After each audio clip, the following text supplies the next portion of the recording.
सभा में प्रस्थान से पूर्व आपने यहाँ इसलिए लाए ताकि आप अपने वो प्रिय पांडवों के पक्ष में इन्हें उकसा सके। शांत रहो दुर्योधन।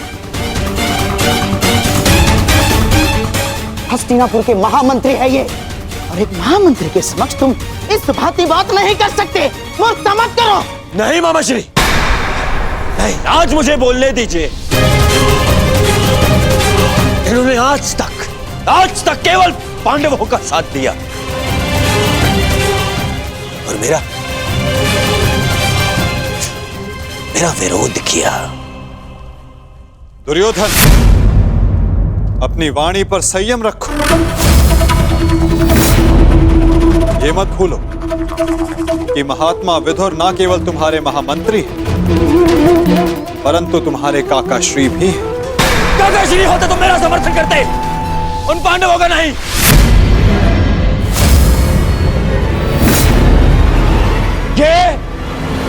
ये केवल एक कृतज्ञ षड्यंत्रकारी है और कुछ नहीं।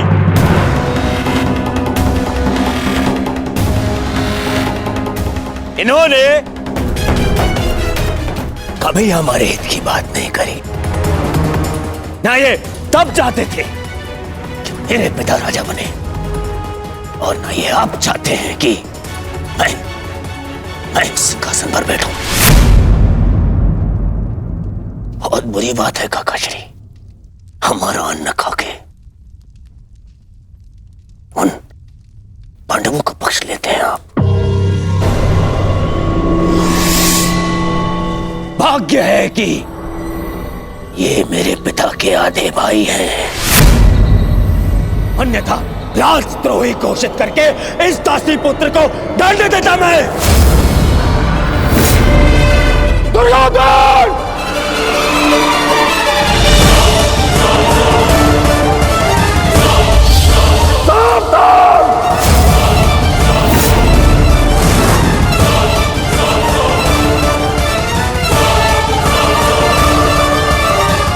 ये आप क्या कर रहे हैं आर्य? आप तो शांत रहिए। बालक नहीं है ये, जो इसके हर अपराध को बालक समझकर क्षमा कर दूं। इसे स्मरण होना चाहिए कि मैंने शस्त्र शिक्षा तात श्री भीष्म से ली है। इसने मेरी निष्ठा पर प्रश्न किया। आज जिस प्रकार के शब्दों का प्रयोग इसने किया है, इसे हस्तिनापुर से निष्कासित कर देना चाहिए। निष्कासित तो मुझे आपको कर देना चाहिए। अपनी सीमा का उल्लंघन मत कर दुर्योधन।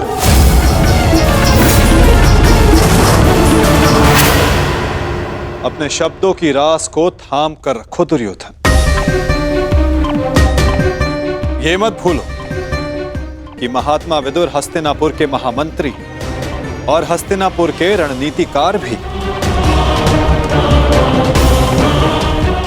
इस समय तुम्हें उनके समर्थन, उनकी सहायता की अत्यधिक आवश्यकता है। बस!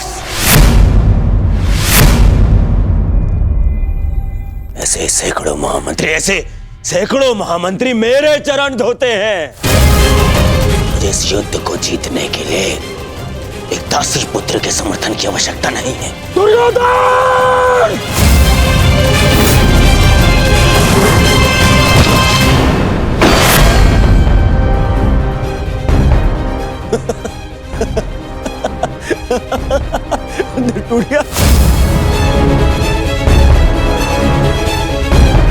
इस धनुष के साथ तुम्हारे प्रति मेरा समर्थन भी टूट गया है।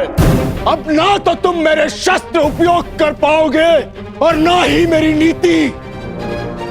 मैं स्वयं अपनी बुद्धि और शक्ति को इस युद्ध से अलग करता हूं।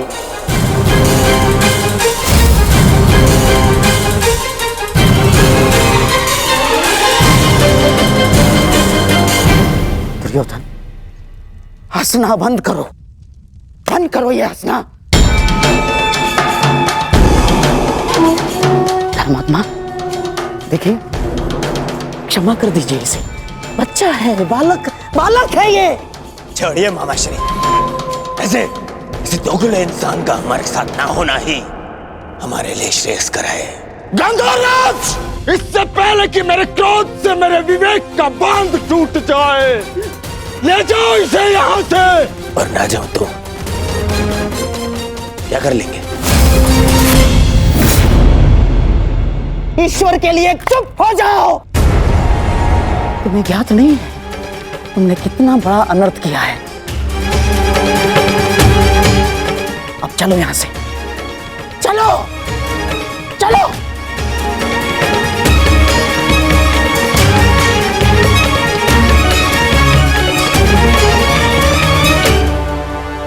धनुष ना टूटता तो मेरा बाण छूट जाता। मेरे भ्राता धृतराष्ट्र को पुत्र हानि होती। मैं आज भी यही कामना करता हूं कि यदि ये युद्ध हो तो मेरे भ्राता धृतराष्ट्र के पुत्र और मेरे ज्येष्ठ भ्राता पांडु के पुत्र सुरक्षित रहे।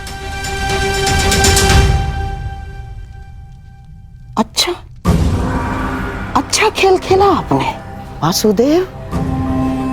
मेरी बुद्धि तो ये सोच सोच कर कुंड हो रही थी कि आपने दुर्योधन का आतिथ्य ठुकरा कर यहां भोजन करना क्यों स्वीकार किया? क्या योजना थी आपकी इसके पीछे? मिल गया मुझे उसका उत्तर। गांधार राज, मैं यहां आया ये मेरा चुनाव था। दुर्योधन ने जो व्यवहार यहां किया वो उसका चुनाव था। और अब महात्मा विदुर इस युद्ध से अलग हुए हैं तो ये इनका चुनाव है। अपना चुनाव करने का अधिकार हर मनुष्य को है गांधार राज, और उस चयन का प्रतिफल चुका उसकी विवशता।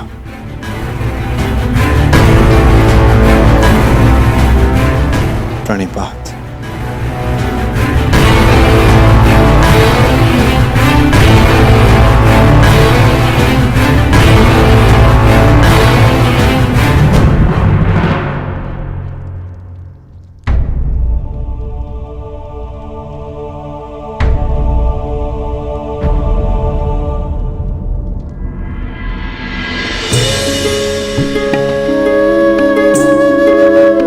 कान्हा, तुम यहाँ?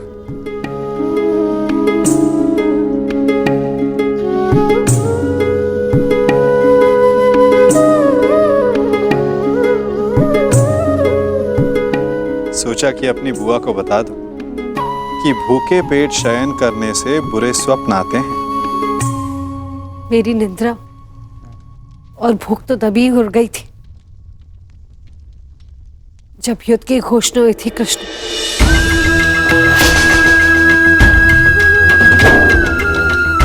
जिस माता के पुत्रों का जीवन दांव पे लगा हो उसकी आंखों में नींद कैसे आएगी? उसके गले के नीचे से निर्भला कैसे उतरेगा?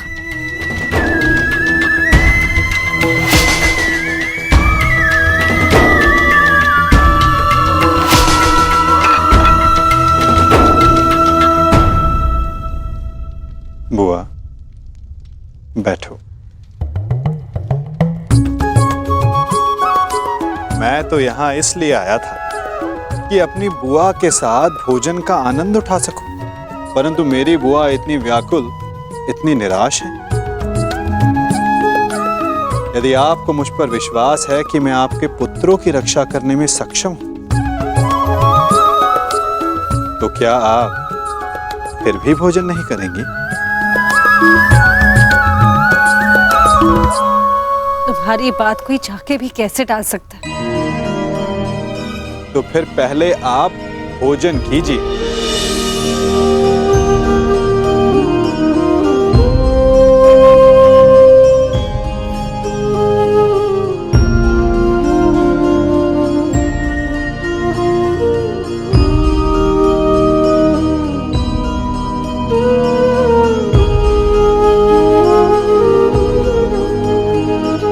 यदि मेरे पुत्र यहाँ थे तो वो भी मुझे ऐसे ही भोजन करवाते।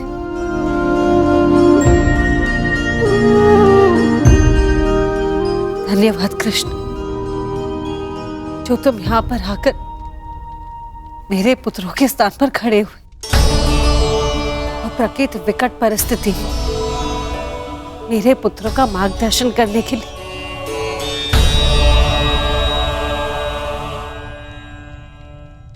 इसमें कोई संदेह नहीं बुआ कि परिस्थिति बहुत विकट है, परंतु जो इस बात को समझ सकता है उसे इस परिस्थिति ko टालने की, इस युद्ध को रोकने के लिए प्रयत्न करना चाहिए। मैं भी कर रहा हूं, आप भी कीजिए।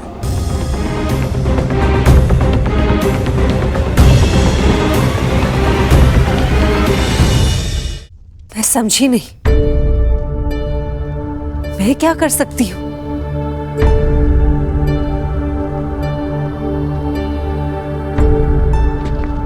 आपको स्मरण है बुआ, जब मैं यहां विभाजन के समय आया था तो मैंने आपको एक कार्य करने से रोका था। अभी उचित समय नहीं है बुआ, सत्य सम्मुख आएगा बुआ, परंतु उचित समय उचित स्थान पर। तुम ये कहना चाह रहे हो कि मैं उसे... बुआ, कुछ करने को कहने वाला मैं कौन होता हूं? मैं तो बस इस परिस्थिति की गंभीरता को देख रहा हूं। शांति दूत बनकर आया हूं। प्रयास करूंगा कि इस युद्ध को रोक सकूं, परंतु प्रतीत ये होता है कि इस युद्ध को टाला नहीं जा सकता।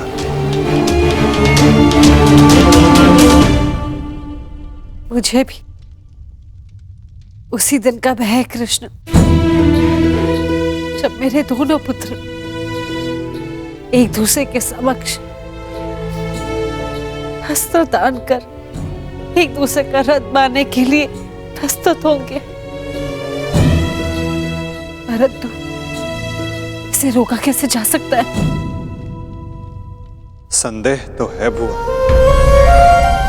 परंतु यदि आपके 6 पुत्र एक ही पक्ष में हो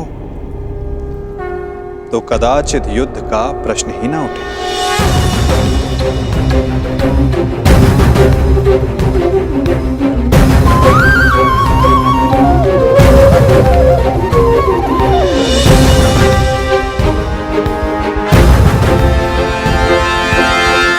मैं वो करने जा रहा हूं जो मेरा कर्तव्य है, आप वो करें जो आपको उचित लगता है।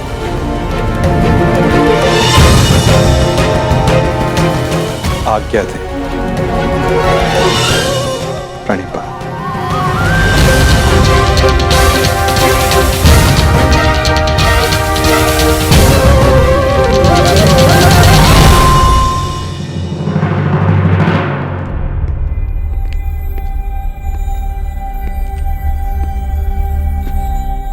माधव,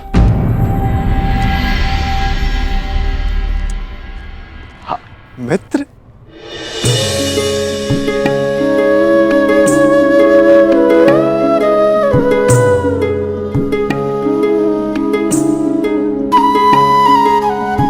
मुझे बहुत प्रसन्नता हुई तुम्हें फिर से देखकर। कहाँ थे तुम? मेरे स्वागत के लिए नहीं आए? क्योंकि मुझे नहीं लगता कि यहाँ आपको स्वागत देने के लिए बुलाया गया है। मैं तुम्हारा तात्पर्य समझा नहीं मित्र। आप सब जानते हैं फिर भी अनजान बन रहे हैं। आप गांधार नरेश को मुझसे अधिक समझते हैं। यह स्वागत प्रारंभ है, इसके बाद अपमान होगा और हो सकता है कि कोई चाल भी रचा हो। यदि जाल होगा तो मुझे पूर्ण विश्वास है कि मेरा धनुर्धारी मित्र उस जाल को अपने बाणों से काट देगा।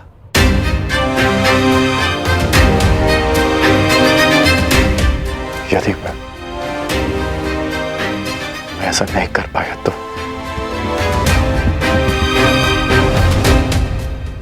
तो मैं स्वयं उसका त्राण करूंगा मित्र।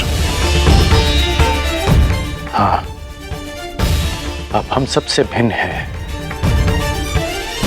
अधिक सक्षम हैं, अधिक शक्तिशाली हैं, किंतु आप भी तो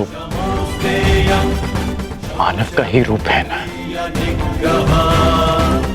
और मानव सब कुछ नहीं जानता। अन्यथा आज आप दुर्योधन की सभा में नहीं आते।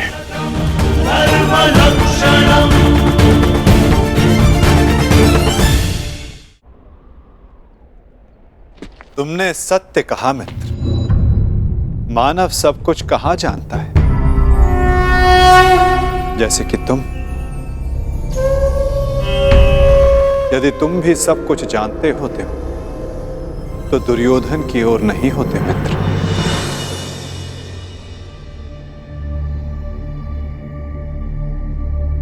वासुदेव, बात को समझने का प्रयास कीजिए। मैं भावी संकट की बात कर रहा हूं।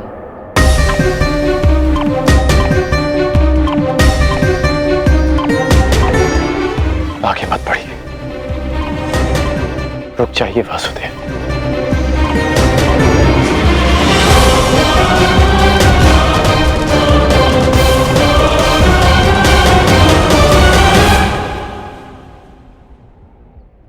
मित्र, तुम चिंता ना करो। यदि मैं हर उस स्थान पर रुक जाता जहां संकट संभव था, तो मेरे जन्म लेने के पश्चात मैं बंदी गृह में नहीं रुक जाता मित्र। मामा कंस के बुलाने पर मथुरा नहीं जाता।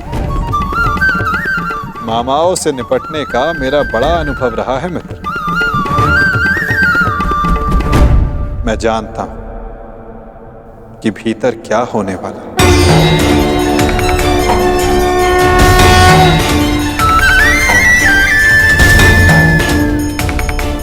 फिर भी आप जा रहे हैं? हाँ मित्र, मैं इसलिए नहीं जा रहा कि ये मेरी इच्छा है। मैं इसलिए जा रहा हूं कि वहां राज्यसभा में जो होगा उसके लिए वहां मेरा होना आवश्यक है। परंतु महत्वपूर्ण प्रश्न यह है मित्र कि मैं ऐसा कर क्यों रहा हूं। इस सभा के पश्चात मुझसे मिलना, कदाचित मैं भी तुमसे यही प्रश्न कर बैठूं। मैं यहां केवल हस्तिनापुर की सभा को संबोधित करने नहीं आया, मैं यहां तुमसे भी मिलने आया हूं मित्र।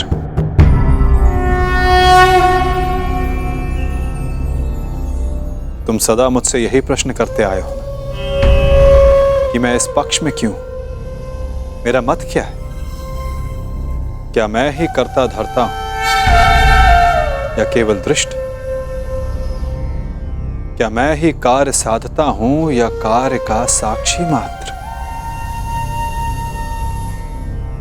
मेरे साथ आओ मित्र, तुम्हें इन सब प्रश्नों का उत्तर मिल जाएगा।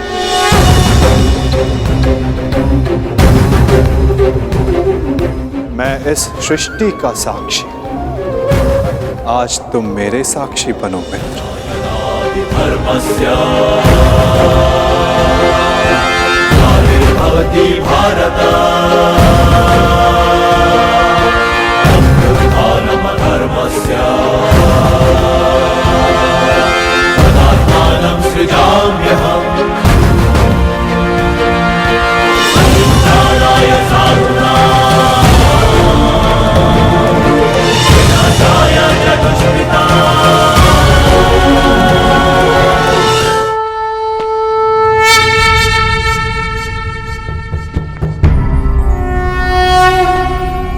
यदा यदा हि धर्मस्य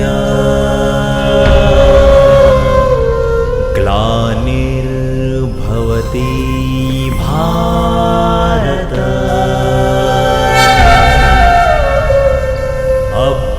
अभ्युत्थानम् अधर्मस्य धर्मस्य तदात्मानं सृजाम्यहम्।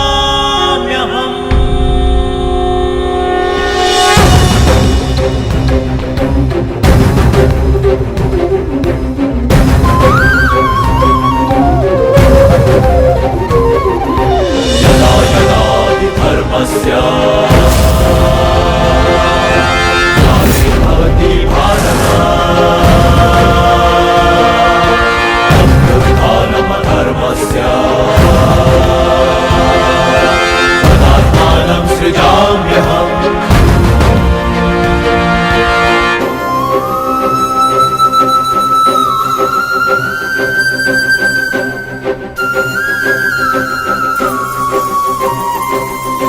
परित्राणाय साधूनां विनाशाय च दुष्कृताम्।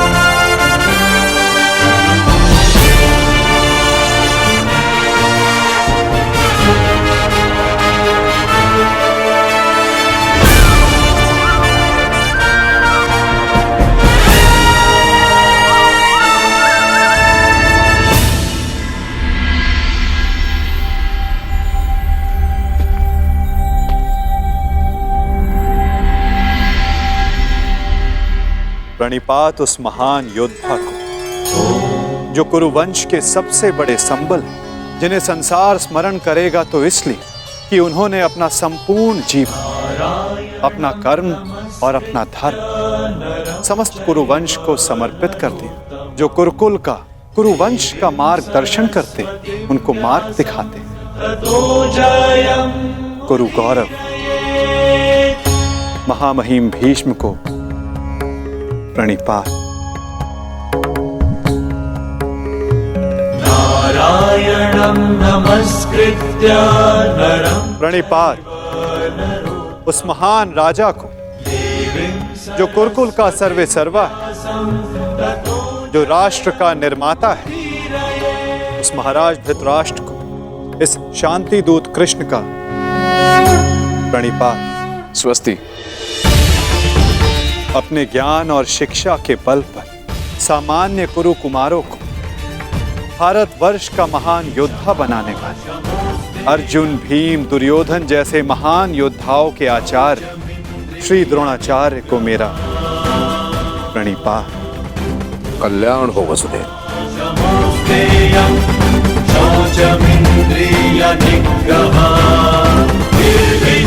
प्रणिपात उस महान हस्ती को जो अपने लक्ष्य संधान में प्रवीण है, जिन्होंने अपनी बहन के पुत्रों के लिए अपना राज्य त्याग किया, जो अपनी तीव्र बुद्धि और नीति से कुरु कुमारों का मार्गदर्शन करते हैं, उस गांधार नरेश को प्रणिपात।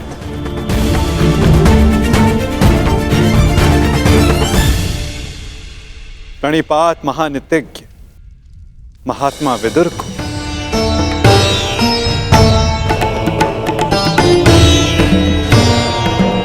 प्रणिपात उन समस्त जनों को जो सभा में उपस्थित हैं, जो शांति के समर्थक हैं। प्रणिपात का अर्थ है अपना शीश झुकाना। हम सब अपनी संतानों को उन सब के समक्ष शीश झुकाना सिखाते हैं जिन्होंने अपने जीवन में महान कार्य किए, परंतु मैं आप सबके समक्ष प्रणिपात इसलिए नहीं कर रहा कि आप सब ने महान कार्य किए। मैं प्रणिपात इसलिए कर रहा हूं कि आप सब अब भी एक महान कार्य को संपन्न करने के लिए सक्षम हैं। वो महान कार्य जो कि एक महायुद्ध है, एक महाविनाश है, उससे मुक्ति पाना, जिसके पश्चात एक महान शांति की स्थापना होगी, धर्म का उदय होगा। मुझे विश्वास है कि आप सभी कल आने वाले महाभारत के महाविनाश को देख सकते हैं। और यदि आप सब चाहें तो आर्यव्रत को इस विनाश से बचा भी सकते हैं। मुझे अधिक प्रसन्नता होगी कि आप सबके सहयोग से भारतवर्ष में होने वाले इस महाभारत से सबको बचा सकूं और मेरे यहाँ उपस्थित होने का लक्ष्य पूर्ण कर सकूं। मुझे पूर्ण विश्वास है कि आप सब में से कोई भी ये युद्ध नहीं चाहेगा।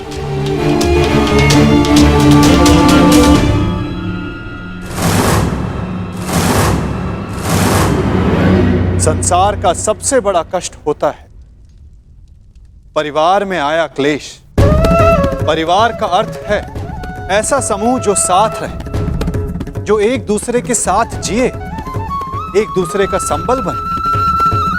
यदि एक वृक्ष दूसरे वृक्ष की शाखाएं काटने लगे तो वृक्ष का अस्तित्व समाप्त हो जाता है महाराज धृतराष्ट्र। जब परिवार साथ रहता है तभी उन्नति होती है। मेरी मंत्रणा यह है कि एक वंशज के अहंकार के लिए समूचे वंश को दांव पर लगाना उचित नहीं, क्योंकि यदि वंशज का अहंकार जीत भी गया तो वंश अपना अस्तित्व हार जाएगा। इसलिए मैं वासुदेव कृष्ण पांडवों की ओर से शांति दूत बनकर आया, शांति प्रस्ताव लाया। यह युद्ध केवल भाइयों के मध्य का संघर्ष नहीं होगा, बल्कि इस युद्ध संपूर्ण भारतवर्ष भाग लेगा।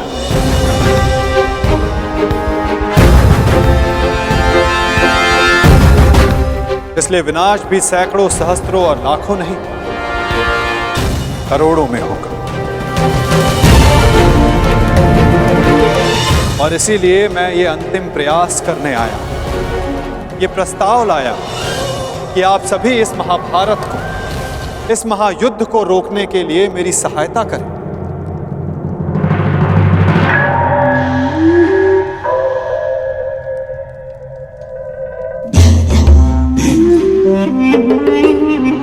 साधु साधु वासुदेव, आप तो सचमुच धन्य हैं। मुझे स्मरण नहीं होता कि कितना समय हो गया ऐसे शांतिपूर्ण वचन सुने हुए। मुझे तो ऐसा प्रतीत होता है वासुदेव कि आपके मुख से शब्द नहीं, फूल झड़ रहे हैं, फूल। मैं अभिभूत हो गया वासुदेव। और सच कहूं वासुदेव, मैं भी आपसे सहमत हूं।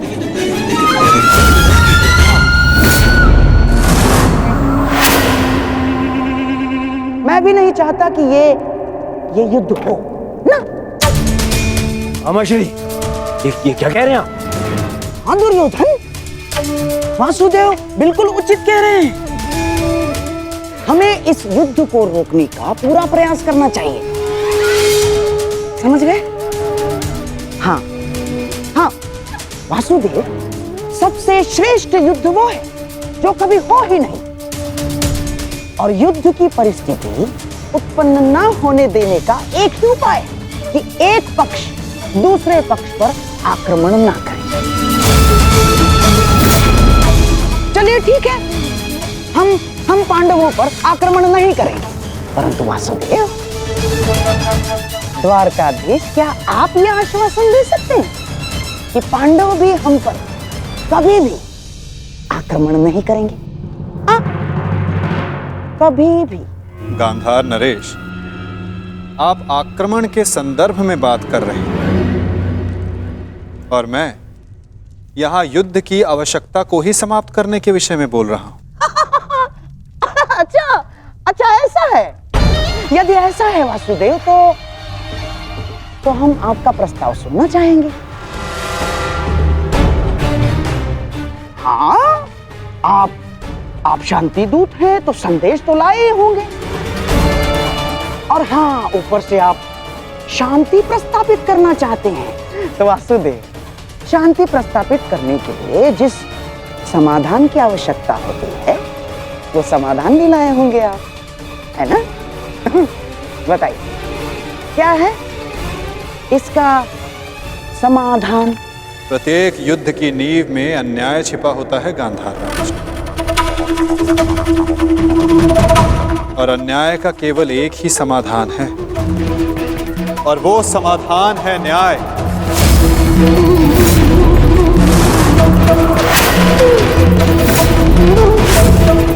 वो न्याय जिस पर केवल पांडवों का अधिकार है, उनसे किए गए वचनों को ना निभाने का न्याय, उनसे किए गए वचनों को ना पूर्ण करने का न्याय।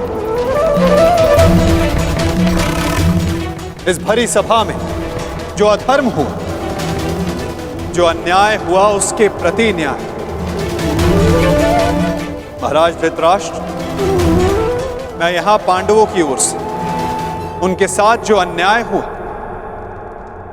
उसका न्याय मांगने आया। कैसा अन्याय वासुदेव? वो अन्याय जो एक धर्म सभा में एक अधर्म द्यूत माध्यम से हुआ था। वो अन्याय जो कुरुकुल के ज्येष्ठ जनों के समक्ष कुलवधू पांचाली के साथ हुआ। यदि उस अन्याय का त्राण हो तो इस महायुद्ध को रोका जा सकता है।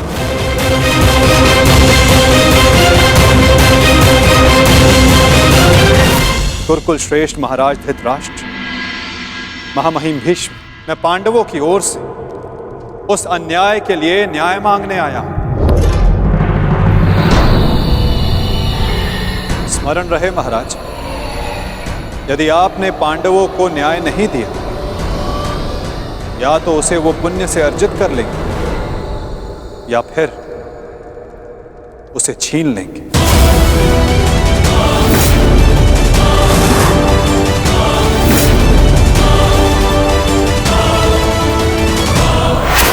अब निर्णय आपका है। वासुदेव, आप यहां शांति प्रस्ताव लेकर आए हैं या हमें धमकाने आए हैं? वो उस द्यूत में जो कुछ भी हुआ सबकी उपस्थिति में हुआ, युधिष्ठिर की इच्छा से हुआ।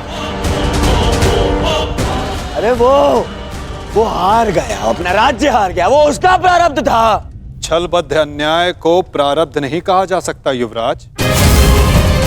जिस प्रकार मंदिर में किया गया पाप पुण्य नहीं बन जाता, उसी प्रकार धर्मवीरों की उपस्थिति में सभा में किया गया धर्म नहीं बन जाता। धर्म कौन सा धर्म? कोई अधर्म नहीं हुआ। नारी नारायणी होती है युवराज, और भरी सभा में एक नारी का, एक कुल वधू का वस्त्र हरण अधर्म नहीं।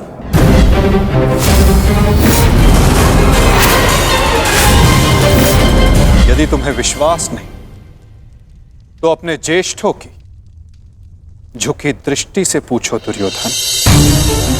उन वस्त्रों से पूछो जो आपको आपके मन की नग्नता अनुभव कराने के लिए आपके शरीर से दूर हो गए। उन प्रतिज्ञाओं से पूछो जो पांडवों ने अपने भ्राताओं के विनाश के लिए मांगी। ये प्रतिज्ञा लेता हूं पर यही जंगल तोड़कर तुम्हारा प्राण दे लूंगा दुर्योधन। उस श्राप से पूछो जो द्रौपदी ने समस्त कुरुकुल को दी। इस सभा में उपस्थित वो हर व्यक्ति जिसने मौन रहकर ये अधर्म होते हुए देखा, उन्हें उनके मौन रहने का दंड मिलेगा। श्राप है ये अपनी सुता द्रौपदी का। परंतु यदि आप सब चाहें तो पांडव अपनी प्रतिज्ञा को त्याग देंगे। द्रौपदी अपना श्राप वापस ले लेंगे। बस आप सबको अपनी भूल का अनुभव करके पांडवों को केवल उनका अधिकार देना है।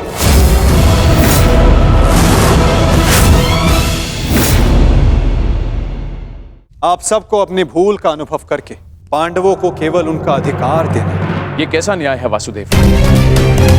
संधि और शांति वार्ता में बराबर की बात होती है। एक ओर से बंधन और शर्तें नहीं ला दी जाती। न्याय की मांग ना बंधन है ना शर्त है महाराज।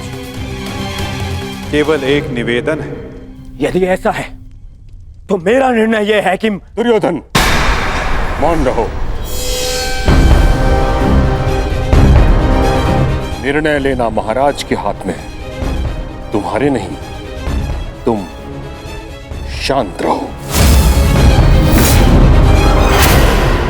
राजा होने के नाते मेरा कर्तव्य है कि मैं सबकी बातें सुनूं ताछरी, अपने मंत्रणाकारों का सम्मान करूं। दुर्योधन युवराज है, हस्तिनापुर का भवी महाराज है, इसलिए इस संदर्भ में मैं अपने पुत्र और हस्तिनापुर के युवराज दुर्योधन को अपना निर्णय प्रस्तुत करने की अनुमति देता हूं।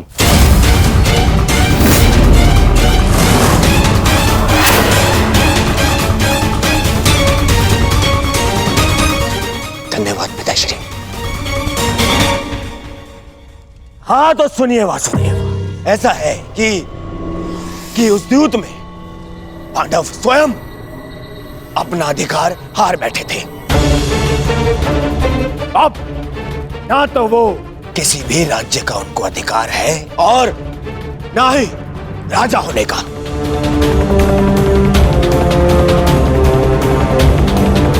इसीलिए मैं दुर्योधन ये घोषणा करता हूं कि हस्तिनापुर आपका ये शांति प्रस्ताव ठुकराता है।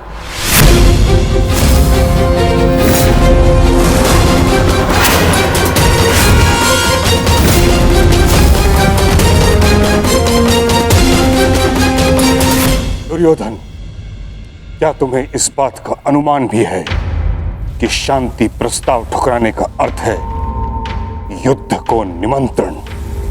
अपने निर्णय पर पुनः विचार कर लो। बात बात पर विचार करना बंद कीजिए पितामह। बात बात पर विचार कायर करते हैं।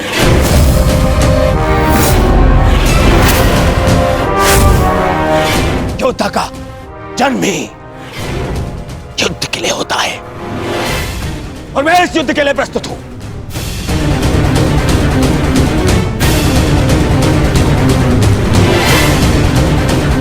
मेरी दृष्टि में उन पांडवों को कुछ भी देने का प्रश्न ही नहीं उठता। बस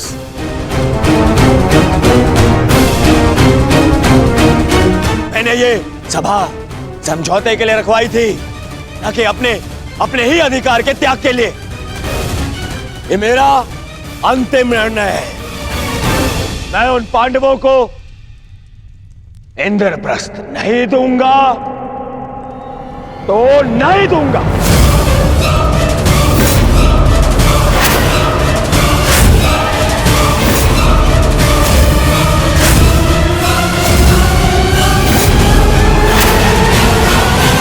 अंतिम निर्णय है, मैं उन पांडवों को इंद्रप्रस्थ नहीं दूंगा तो नहीं दूंगा।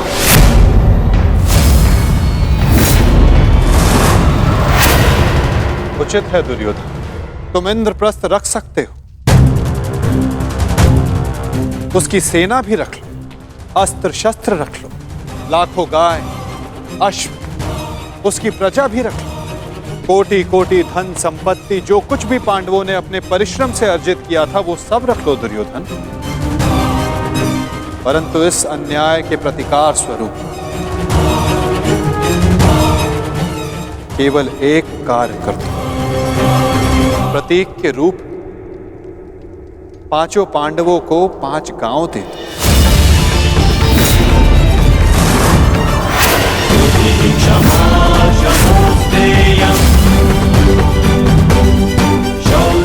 इतना तो दे ही सकते हो दुर्योधन। 5 पांडव वहां सुख से निवास करें और कुछ नहीं चाहेंगे। इस युद्ध को टालने के लिए केवल 5 गांव देना स्वीकार है तुम्हें?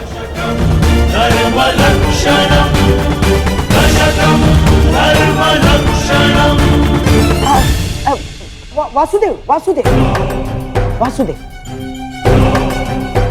यदि दुर्योधन 5 गांव दे देता है तो क्या आप वचन देंगे कि पांडव इंद्रप्रस्थ की चाह में आक्रमण की चेष्टा नहीं करेंगे? हाँ गांधार नरेश, मैं वचन देता हूं कि इस स्थिति में पांडवों की ओर से कोई आक्रमण नहीं होगा। वो हर परिस्थिति में संतुष्ट रहेंगे। कह दो दुर्योधन, इससे अच्छा प्रस्ताव कोई नहीं होगा। महाराज, मैं आपसे विनती करता हूं कि यही अवसर है, अंतिम अवसर। आप इस प्रस्ताव को स्वीकार करके इसको यहीं रोक दीजिए। साक्षी का कहना उचित है पुत्र, हाँ कर दो, इसी में सबका हित है। मित्र, मैंने सदा इस युद्ध का पक्ष लिया है। मैंने सदा अर्जुन से अपना अधूरा द्वंद्व पूर्ण करना चाहा।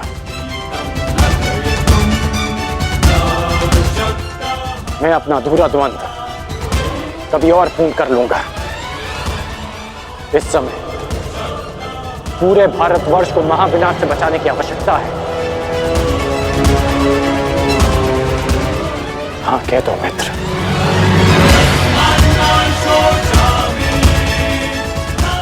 तुमने तो एक अनजान का मान रखने के लिए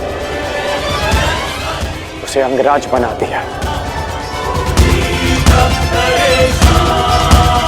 तो लाखों के प्राणों को बचाने के लिए 5 घाव दे दो मित्र। देख रहे हैं वासुदेव, मेरे मित्र अंगराज मेरे साथ है।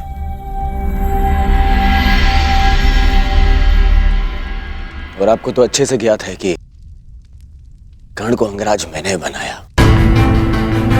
उसे वो दिया है मैंने जो पांडव नहीं दे पाए। ना पांडव, ना पितामह। और ये मेरा वचन है, यदि मेरा मित्र मुझसे प्राण भी मांगेगा तो वो भी मैं प्रसन्नता से दे दूंगा।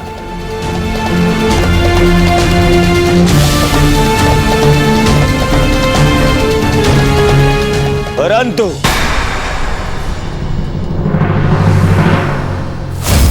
ऐसा सोचना भी मत कि मैं उन पांडवों को कुछ भी देने वाला हूं।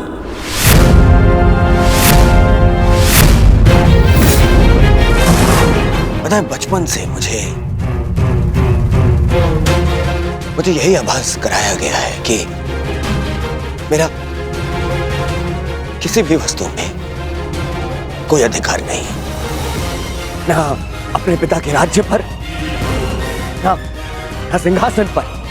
जो भी मिले या तो दे दो या उन पांडवों के साथ में बांट लो। और तुम अधिकार की बात करते हो वासुदेव, तो बताओ मुझे, मेरा अधिकार उन पांडवों ने मुझे कब दिया? कब? गुरु का प्रेम, महामहिम का वात्सल्य किसी को मिला तो वो उन पांडवों को, मुझे नहीं। मेरे पिता के राजा होने पर, युवराज पद पर किसी का अधिकार था तो वो मेरा था, परंतु मुझे नहीं मिला। वो मिला उस युधिष्ठिर को। दुर्योधन की बात तर्कसम्मत है वासुदेव। युवराज राजा का पुत्र ही बनता है और यही नीति है। आप तो कभी वास्तविक राजा थे ही नहीं महाराज। आप तो आज भी हस्तिनापुर के केवल कार्यकारी नरेश। आपका राज्य अभिषेक भी नहीं हुआ। और रही बात नीति की, तो कुल वधू का वस्त्र हरण, उसका अपमान कहां की नीति है? पांडवों का पक्ष लेना बंद करो ग्वाले। मैंने उस द्रौपदी को धर्म पूर्वक द्यूत में जीतकर उसे अपनी दासी बनाया। उसका वस्त्र हरण करना मेरा अधिकार था। क्योंकि जो दासी अपने स्वामी की आज्ञा का पालन ना करे वो दंड की अधिकारिणी होती है। नारी केवल सम्मान की अधिकारिणी है दुर्योधन।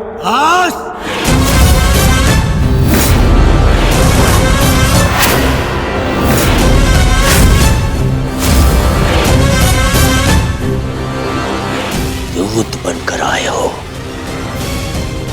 अपना संदेश दे चुके हो। अब मेरा निर्णय सुनो। मैं उन पांडवों को 5 गांव तो क्या, एक सुई की नोक बराबर धरा भी नहीं दूंगा।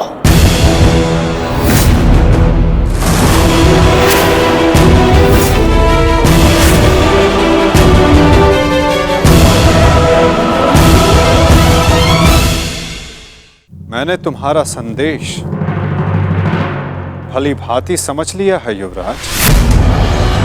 अब वही होगा जो तुम चाहते हो दुर्योधन। अब महाविनाश होगा, महायुद्ध होगा, महाभारत होगा।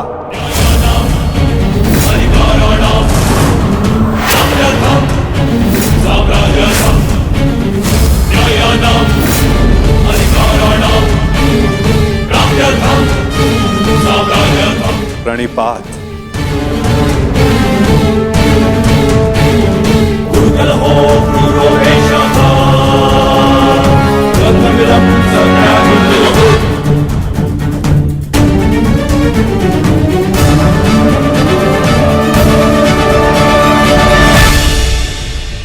रुकिए केशव।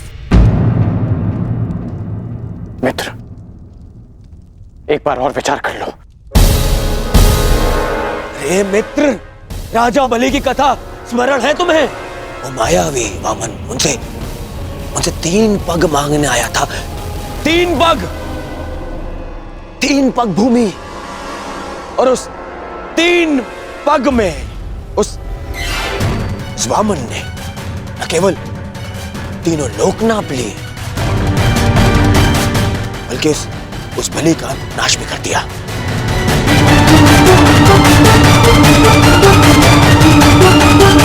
अरे इस शल्य को 5 गांव दे दूंगा तो ये हस्तिनापुर का अस्तित्व ही मिटा देगा।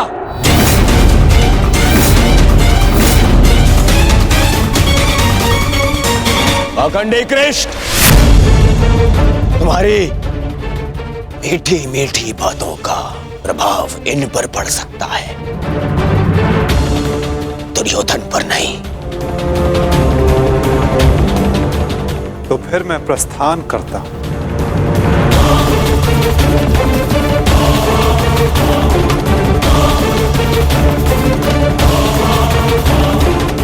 रुको दूत।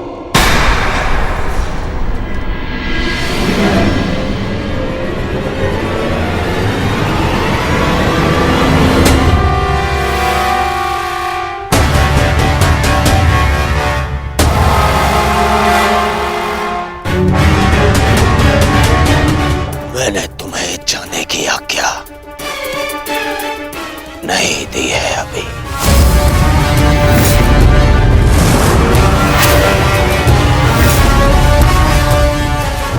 सब तुम्हारी माया से भयभीत हैं कृष्ण। आज मैं अपनी प्रजा और अपनी सेना के मन से तेरा भय मिटा दूंगा कृष्ण।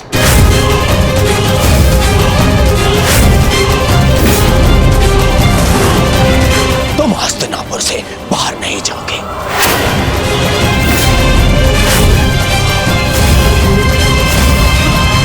मैं धृतराष्ट्र पुत्र दुर्योधन तुम्हें अभी और इसी क्षण बंदी बनाता हूं वासुदेव।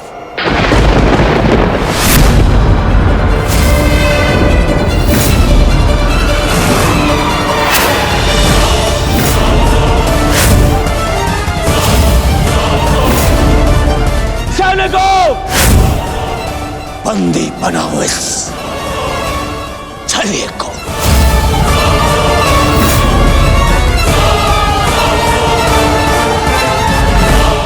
अपने पुत्र को सीमा में रहने का अर्थ सिखाइए महाराज। ये अनर्थ करने जा रहा है। महामहिम बिल्कुल ठीक कह रहे हैं महाराज। वासुदेव कृष्ण केवल हस्तिनापुर के संबंधी नहीं, इस समय वे एक शांति दूत हैं। और इस बात का स्मरण रहे महाराज, एक शांति दूत के साथ इस तरह का व्यवहार उचित नहीं है। आचार्य ठीक कह रहे हैं पुत्र, ऐसा अनर्थ मत करो। रावण ने भी यही मूर्खता की थी। उसने भी दूत का अपमान किया था और उसकी सोने की लंका जलकर भस्म हो गई।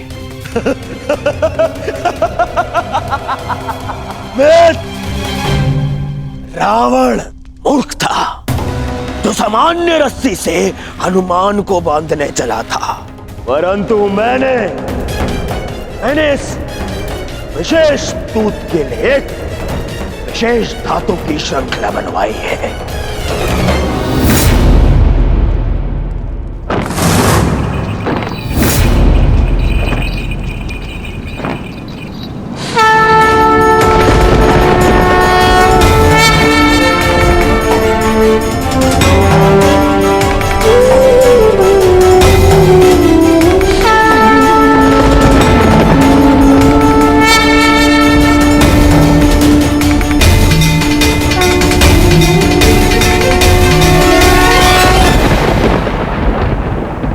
कुछ नहीं कहेगा।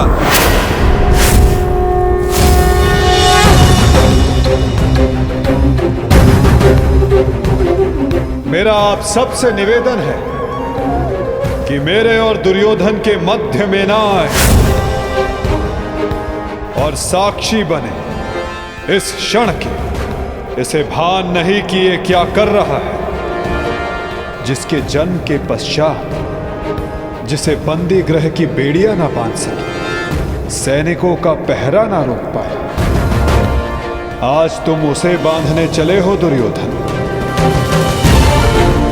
सामर्थ्य है तुम में तो बढ़ो आगे, हो सके तो साधो मुझे दुर्योधन। अपने इन श्रृंखलाओं में बांधने का प्रयास करो।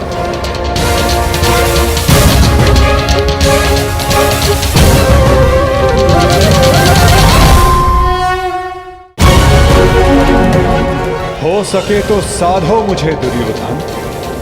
अपने इन श्रृंखलाओं में बांधने का प्रयास करो।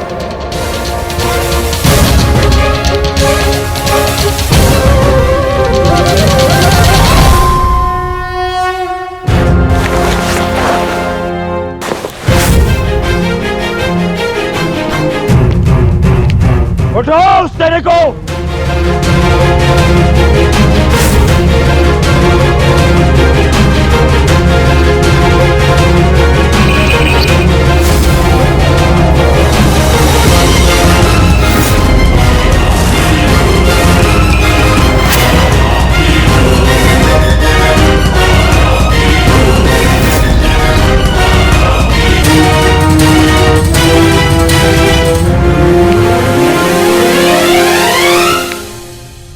तुम्हें लगता है कि ये धातु श्रृंखला मुझे बांधने के लिए पर्याप्त है दुर्योधन?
तक अनंत आकाश को बांधने में सक्षम श्रृंखला तुम्हारे पास ना हो, तब तक ऐसी मूर्खता पुनः करने का प्रयत्न मत करना दुर्योधन। ये छल, ये माया, यही है ना तुम्हारे अस्त्र छलिए। परंतु मुझे तुमसे या तुम्हारे इस माया से डर नहीं लगता। हर लूंगा मैं तुम्हारे और उन पांडवों के प्राण।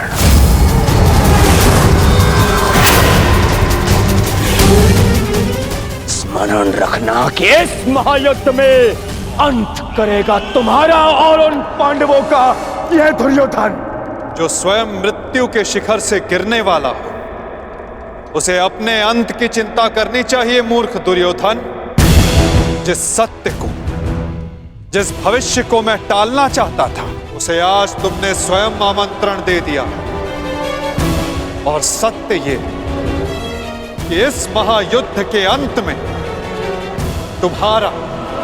तुम्हारे पापों और तुम्हारे पाप में भागीदार रहे प्रत्येक का अंत होगा। ये युद्ध अंत होगा।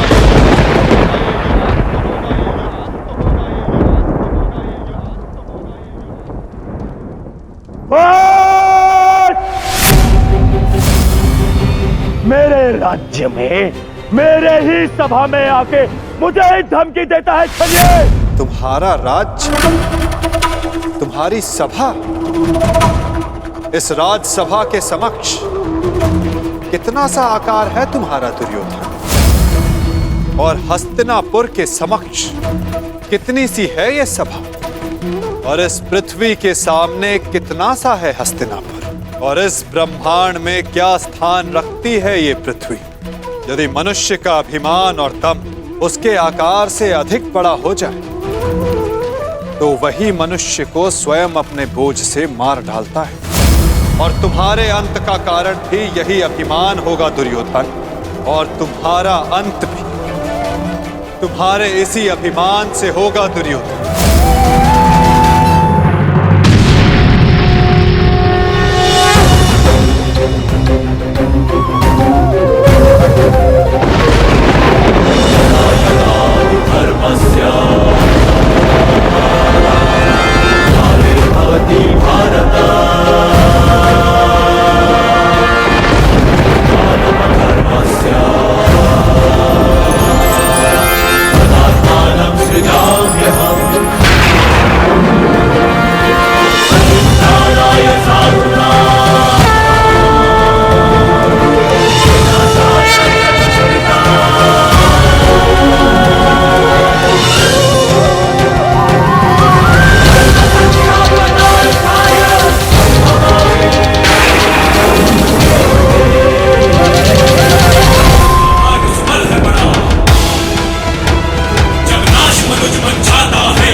पितामह, मेरे होने वाले श्री, क्या हो रहा है? मैं कहाँ हूँ?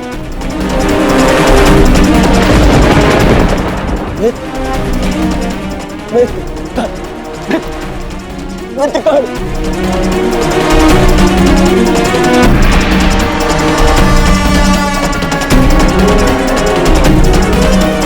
मित्र,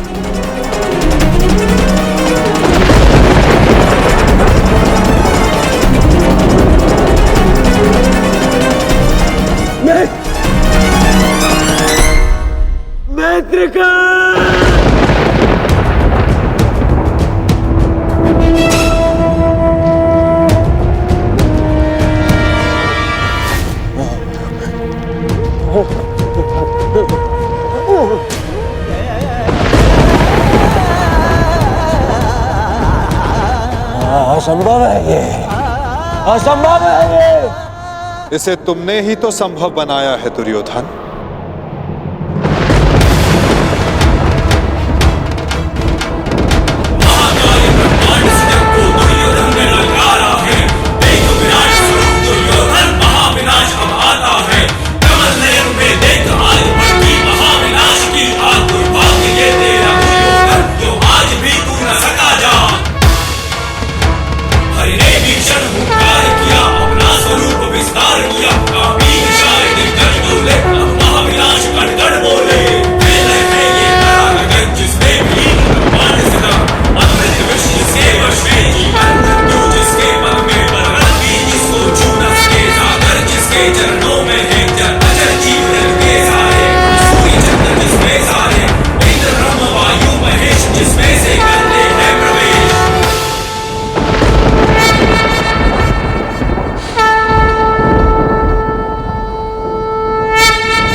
इस युद्ध के जन्मदाता तुम ही हो।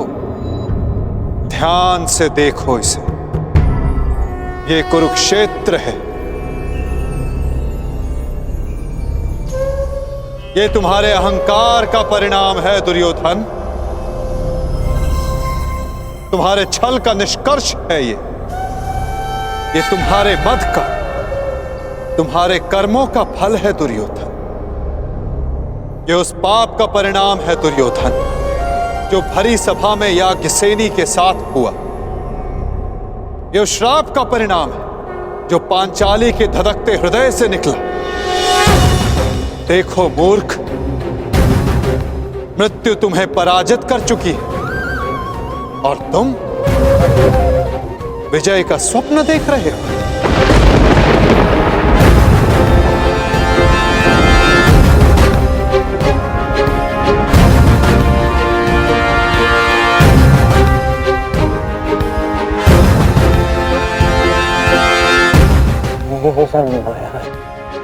ये सब माया है। माया नहीं दुर्योधन, तुम्हारे कर्मों की छाया है ये। यही तुम्हारा भविष्य है, यही तुम्हारा प्रारब्ध, यही अंत है कुरुवंश का। युद्ध की चाह थी ना तुम्हें, महाविनाश देखने की इच्छा थी तुम्हें। ठीक, युद्ध मिलेगा तुम्हें, महाविनाश देखोगे तुम। तुमसे पहले भी बहुत अहंकारी आए और उनका भी अंत मैंने इसी प्रकार किया। मनुष्य क्या, मैं तो सौर मंडल का सृजन और विनाश करता हूं। देखना चाहोगे तो देखो।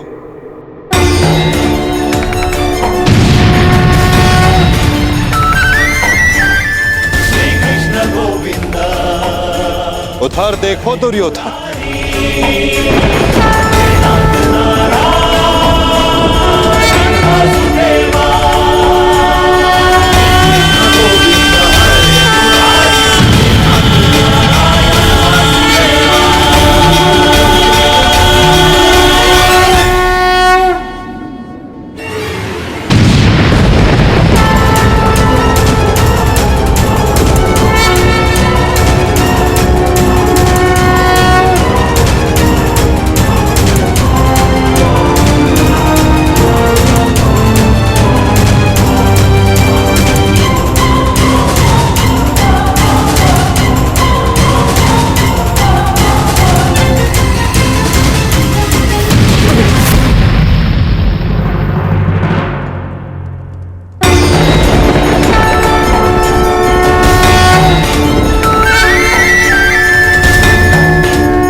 ये क्या हो रहा है? कहीं ये सब मिथ्या है। ये मिथ्या है। ये मिथ्या तुम्हारा अहंकार है दुर्योधन। मिथ्या ये सभा है। सत्य तो वो है जो तुम कभी समझ ही नहीं पाए। वो सत्य जो मैंने अभी तुम्हें दिखाया।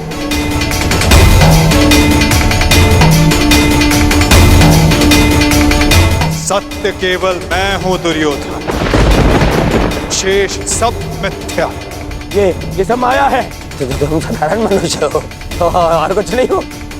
आश्चर्य है, परंतु इसमें तुम्हारा क्या दोष? जब मनुष्य में अहंकार तो वो सत्य केवल आकार से पहचानता है। तो आकार देखो दुर्योधन।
मैंने शांति दी दुर्योधन और तुमने स्वीकार नहीं की।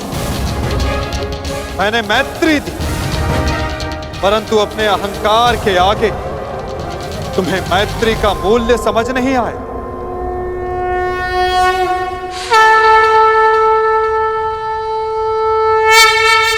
मैं प्रेम लाया था परंतु तुमने युद्ध मांगा दुर्योधन। तो सुनो, अब युद्ध होगा।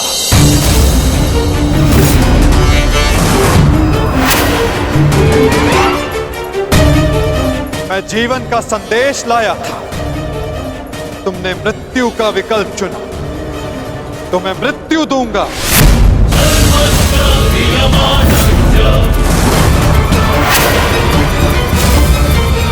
तुम्हें अनुमान नहीं दुर्योधन कि यह युद्ध कितना भयंकर होगा। महासंहार होगा। पापियों के प्रत्येक भागीदार का अंत होगा ये महाभारत।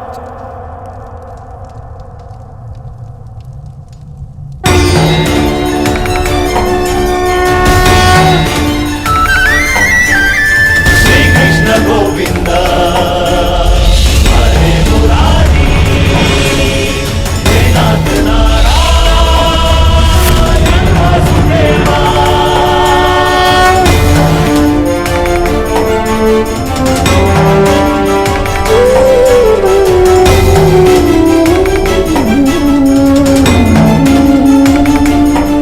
अश्वत्थामा! नारायण वासुदेवा श्री कृष्ण गोविंद हरे मुरारी। नाथ नारायण वासुदेवा श्री कृष्ण गोविंद हरे मुरारी। बाण संधान करो पार्थ, मुक्त करो राजे को।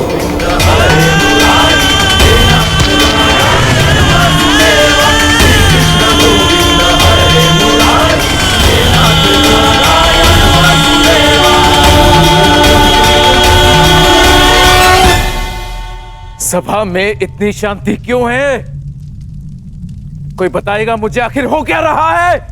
सत्य देखने के लिए तन के दृष्टि की नहीं, मन के दृष्टि की आवश्यकता होती है धृतराष्ट्र। नियति ने तुम्हें दृष्टि नहीं परंतु आज इस क्षण के लिए मैं तुम्हें दृष्टि देता हूं। कदाचित तन की दृष्टि से देखकर तुम मन की दृष्टि का सत्य समझ पाओ धृतराष्ट्र।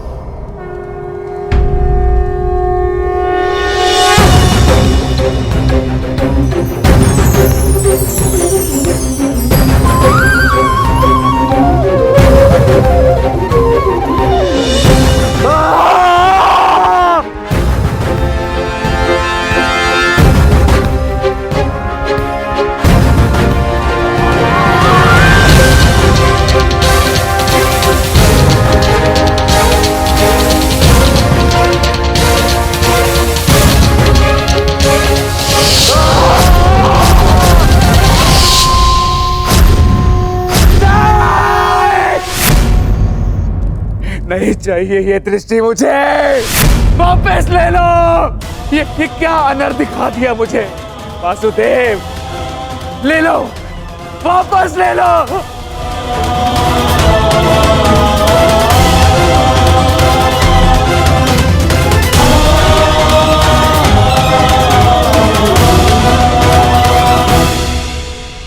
जो सबने देखा वही अंत है और वही नया प्रारंभ, परंतु ये आप सबको स्मरण तब होगा जब ये वास्तविक में आप सबके साथ घटित होगा।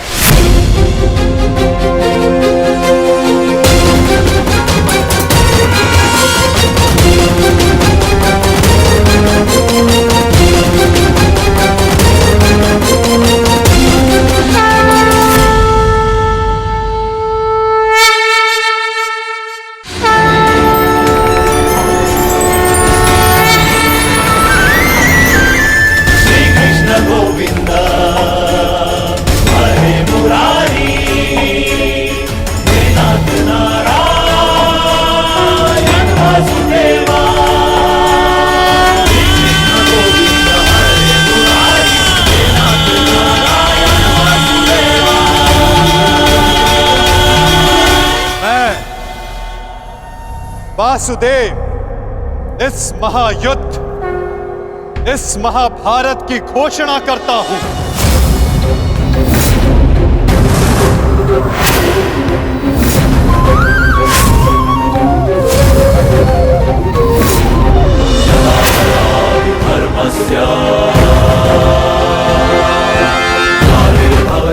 स्मरण रखना दुर्योधन, तुम्हारे इस अभिमान के साथ साथ तुम भी इस धरा पर ऐसे गिरोगे कि कभी उठ नहीं पाओगे। इस महाहिंसा, इस महाविनाश के उत्तरदायित्व का बोझ तुम अपने साथ दूसरे लोक लेकर जाओगे दुर्योधन।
केशव,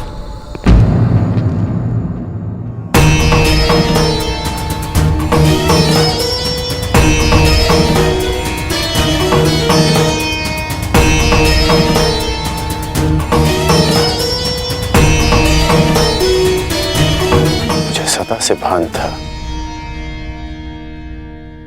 कि आप साधारण मनुष्य नहीं हैं।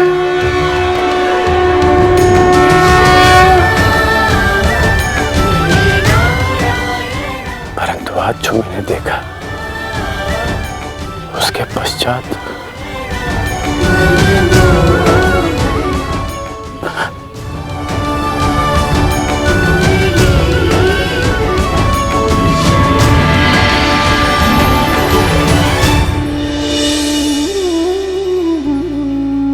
मेरे साथ आओ मित्र। ये स्थान अब वार्ता करने के लिए उचित नहीं रहा। यहां शब्दों का कोई मोल नहीं। यहां शब्द केवल सुने जाते, समझे नहीं जाते। आओ मेरे साथ।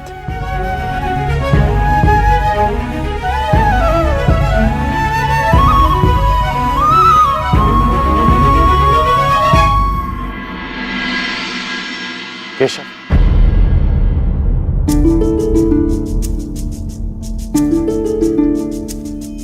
शांति न्याय एक बार आप मेरे सारथी बने थे, आज ये गौरव मुझे दीजिए केशव। बुद्धि कर्म प्रीति में। तुम्हें सारथी के रूप में पाकर गौरवान्वित तो मैं हो जाऊंगा मित्र। कृष्णा कहो या कर्ण कहो, है दोनों एक समान। ठीक है।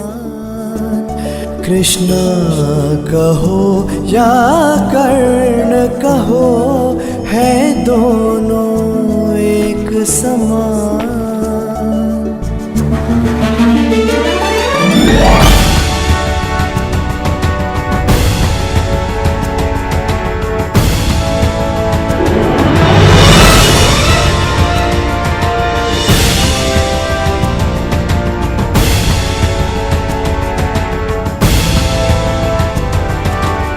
कह दो मित्र, जो कुछ भी तुम्हारे मन में। आप ही पढ़ लीजिए ना केशव कि क्या है मेरे मन में। मैं तुम्हारा मन पढ़ सकता हूं मित्र, परंतु जैसे कि मैंने पहले भी कहा था, मुझे तुम्हारे मुख से सुनना अच्छा लगता है।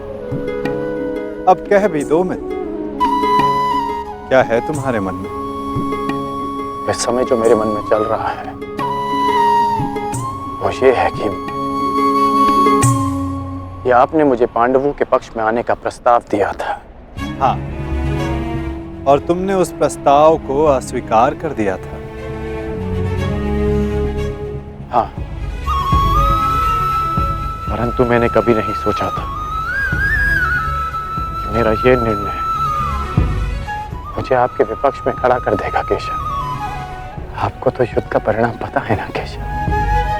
किसी अनहोनी के होने से पहले उसका ज्ञात हो जाना, क्या वो आपको पीड़ा नहीं देता केशव? मनुष्य संतोष से इसलिए जीता है क्योंकि वो नहीं जानता कि अगले पल क्या होने वाला है। वो नहीं जानता कि वो जीवित रहेगा या वो मर जाएगा। परंतु यदि उसे ज्ञात हो जाए कि अगले पल क्या होगा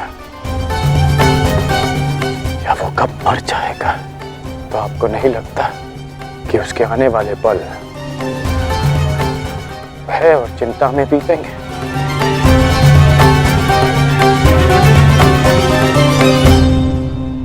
ये सोच पर निर्भर करता है अंगराज। यदि मनुष्य को अपना अंत ज्ञात हो तो हर वो क्षण जिसे हम व्यर्थ करते हैं, उन क्षणों को जिया भी जा सकता है। इस नदी को देख रहे हो, इस बहती नदी को पता है कि अंततः इसे सागर में जाकर मिल जाना। अधिक ज्ञान पीड़ादायी नहीं होता मित्र। अधिक ज्ञान उचित निर्णय लेने में सहायता करता है। यदि तुम्हें भी भूत और भविष्य का कुछ अधिक ज्ञान होता तो कदाचित तुम भी अधिक न्यायपूर्वक निर्णय कर पाते। आपका मंतव्य यही है ना कि पांडव उचित हैं और दुर्योधन अनुचित?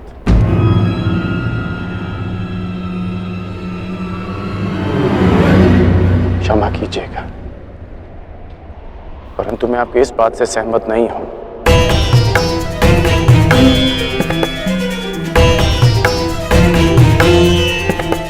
मुझे लगता है केशव कि दोनों अपने अपने स्थान पर दोषी हैं।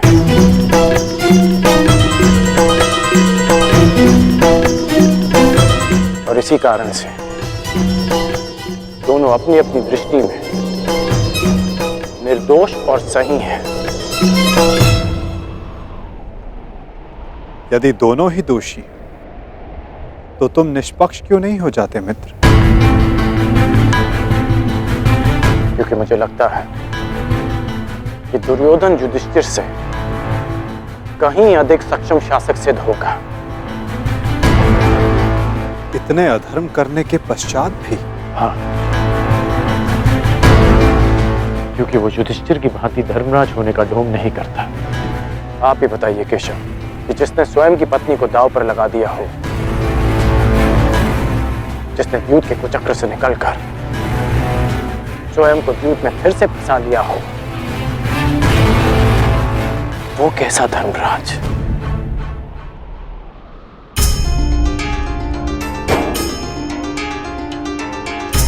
युधिष्ठिर की असमर्थता के कारण। राजकुमार युधिष्ठिर, मेरे शौंड की रक्षा कर लीजिए। मेरा अनुज मृत्यु की भेंट चढ़ गया।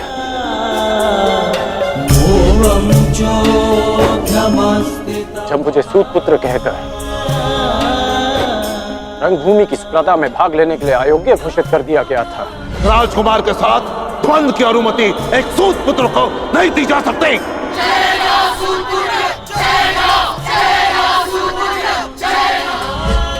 तब भी धर्मराज का धर्म मौन था। ऐसे में दुर्योधन ने मेरा हाथ थामा, जिसे आप अधर्मी कहते हैं। आज मैं अंगराज हूं, परिवर्तन के लिए खड़ा हूं, वो केवल दुर्योधन के कारण। केशव, मैंने कहा था ना, यदि तुम्हें तनिक अधिक ज्ञान होता तो तुम उचित निर्णय ले पाते मित्र।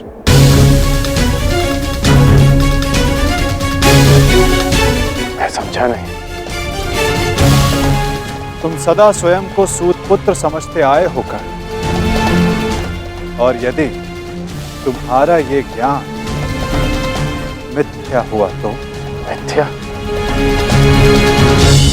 हाँ कर, क्योंकि तुम्हें तो पता ही नहीं कि तुम वास्तव में हो कौन।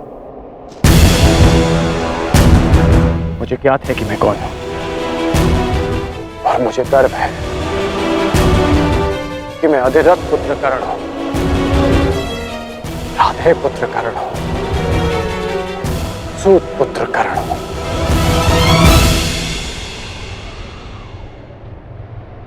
तुम राधे नहीं हो अंगराज,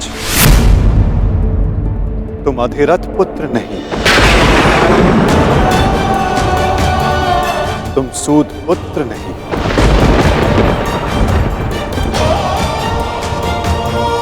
तुमने कभी ये नहीं सोचा कर्ण कि एक सूत पुत्र के शरीर दिव्य स्वर्ण से मड़ित कवच और कुंडल क्यों है?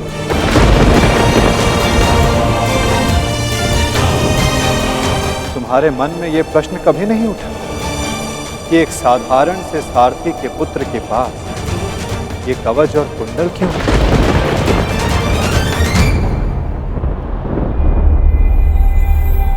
क्या तुम ये सोचकर कभी व्याकुल नहीं होते कर्ण कि तुम शेष से इतने भिन्न क्यों हो?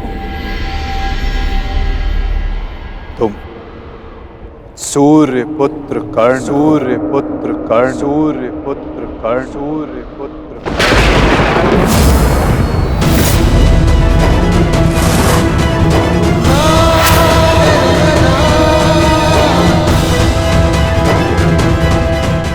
स्वयं सूर्य नारायण के अंश हो तुम कर्ण।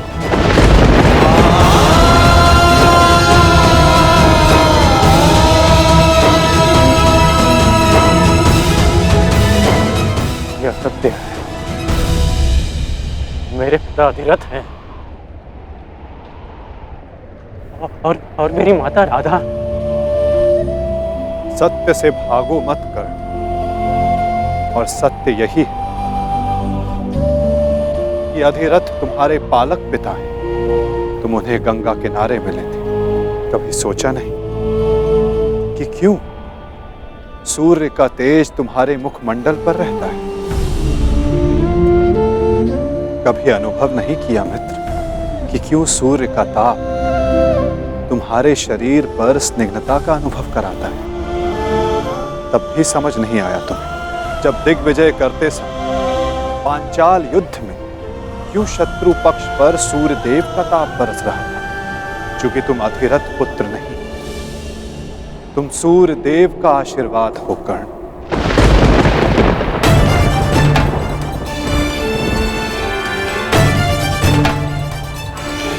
यदि मैं पिताश्री को गंगा किनारे मिला था तो मेरी माता को कर्ण, अपनी माता से बहुत पहले से भेंट करते आ रहे हो तुम कर्ण। चूंकि रक्त सदा रक्त का सम्मान करता है। कभी सोचा है कि वो कौन है जिनके समक्ष आते ही तुम्हारी दृष्टि उनके पांव की ओर चली जाती है? वो कौन है जिनसे हर युद्ध से पूर्व उनका आशीष लेने का तुम्हारा मन करता है? कौन है कर्ण जो सदा तुम्हें अपने पुत्रों के समान प्रेम करती है? वो कौन है जिनकी आंखें तुम्हें देखते ही भर आती हैं? अर्जुन से द्वंद्व होने के पश्चात भी तुमने कभी पांडवों का अहित नहीं चाहा, कभी उनकी रक्षा की, कभी उन्हें चेतावनी दी। क्यों कर्ण? इसलिए नहीं कि तुम न्याय चाहते थे, अपितु इसलिए कि तुम्हारी धमनियों में बहता हुआ रक्त तुम्हें पुकार रहा था। हाँ कर्ण, तुम राधे नहीं कुंती पुत्र हो, पांडवों के ज्येष्ठ। हाँ कर्ण, बुआ कुंती ही तुम्हारी माता है और तुम उनके ज्येष्ठ पुत्र।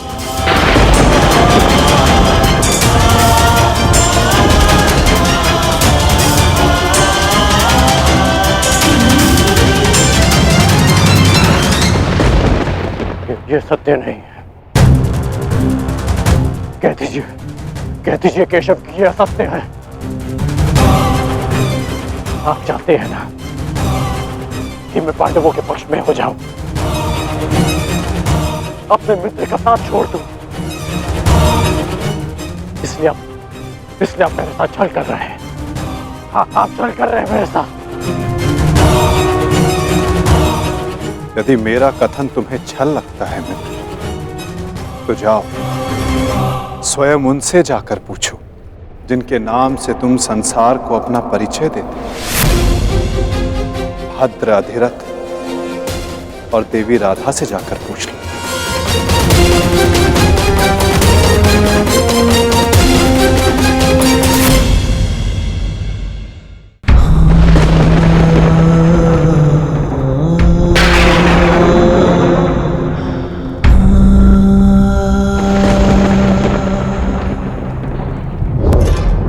आ गए?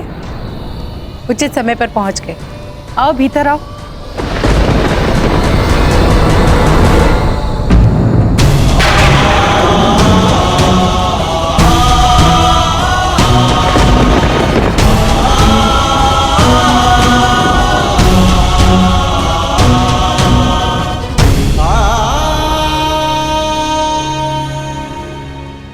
क्या हुआ पुत्र?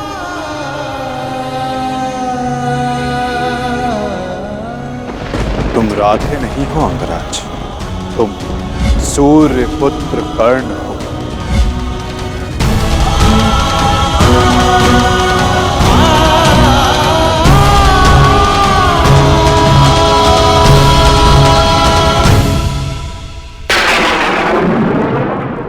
एक बार फिर से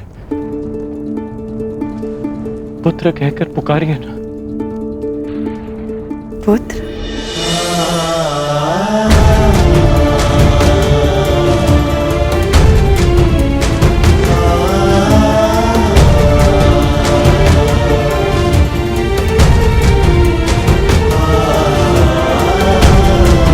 क्या हुआ पुत्र? तुम इतने व्यथित क्यों हो? क्या हुआ? मैं व्यथित था अपने ही माता।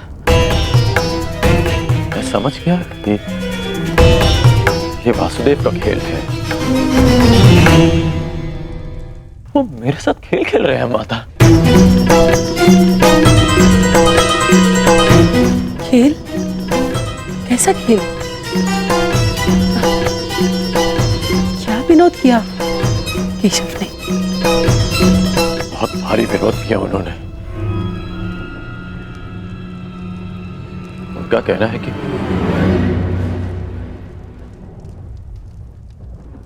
आप दोनों मेरे बालक माता पिता हैं।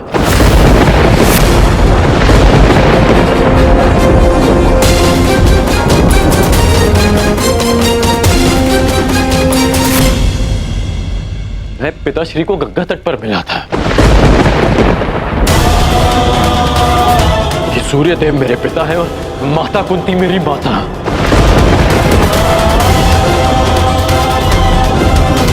परंतु मुझे विश्वास है कि यह सत्य है।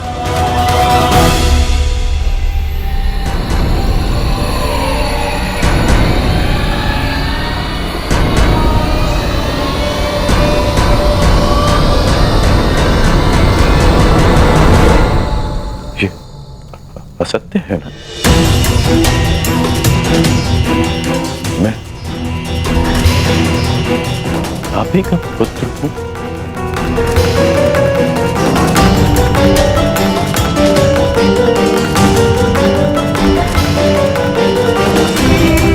मैं आप ही का पुत्र हूं ना?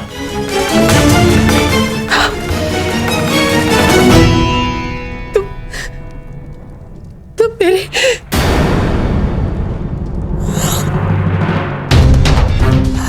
क्या हुआ माता?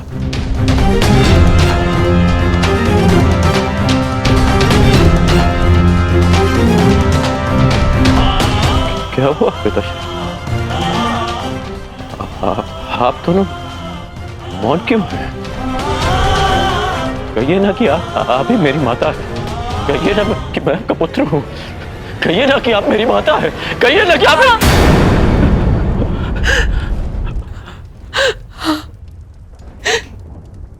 मैं तुम्हारी माता हूं।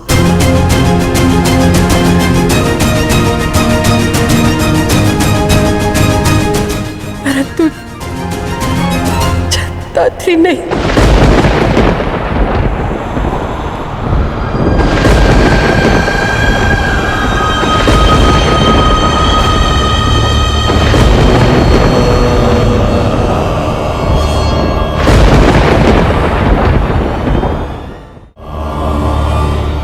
मैंने तुम्हें जन्म नहीं दिया।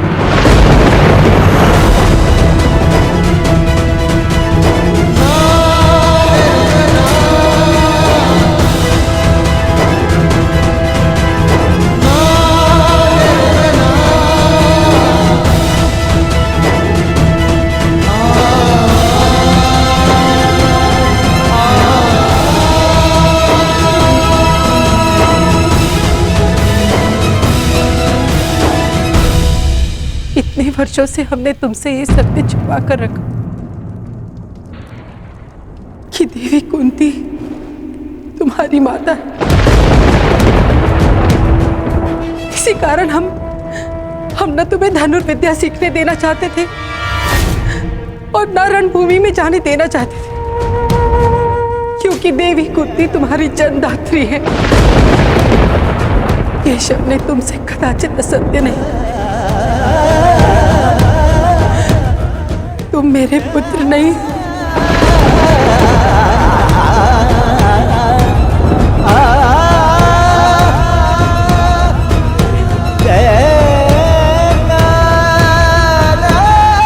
मैं तुम्हारी माता नहीं हूं।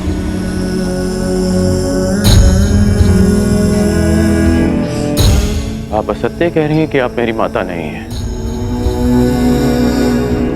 यदि ऐसा होता तो क्यों बचपन में जब मुझे भूख लगती थी तब आपको स्वयं ज्ञात हो जाता था। जब मुझे निद्रा आती थी तो कौन मुझे अपनी गोद में सुलाता था?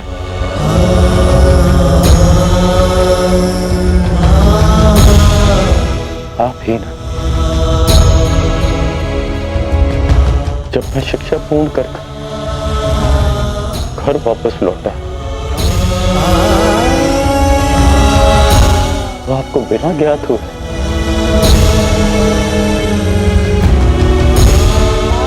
कैसे पता चल गया कि मैं आ गया और आपने अधिक भोजन बनाया?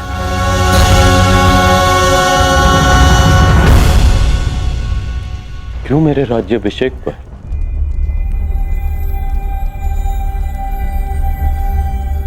पिताश्री के शपथ देने के पश्चात भी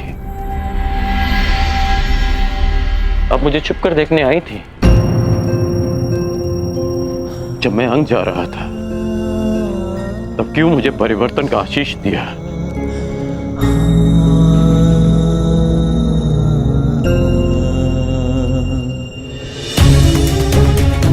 क्यों असत्य कह रही है आप मुझसे? इसीलिए ना कि मैं इस युद्ध में भाग लाया हूं। ठीक, मैं इस युद्ध में भाग नहीं लेता।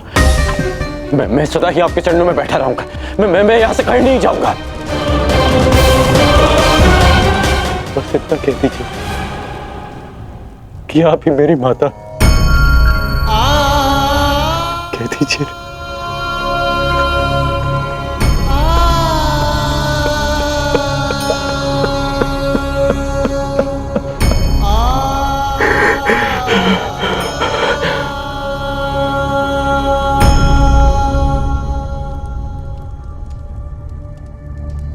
आपके अश्रुओं ने और आपकी चुप्पी ने सत्य सामने ला दिया। धर्मं च लोभं च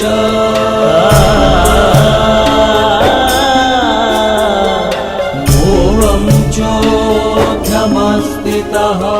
धन्य है आप तो।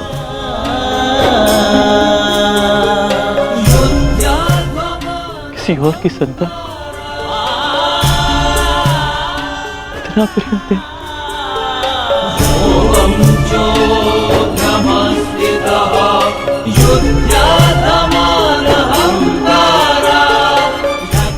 मैं आपका ऋण कभी नहीं उतार पाऊंगा।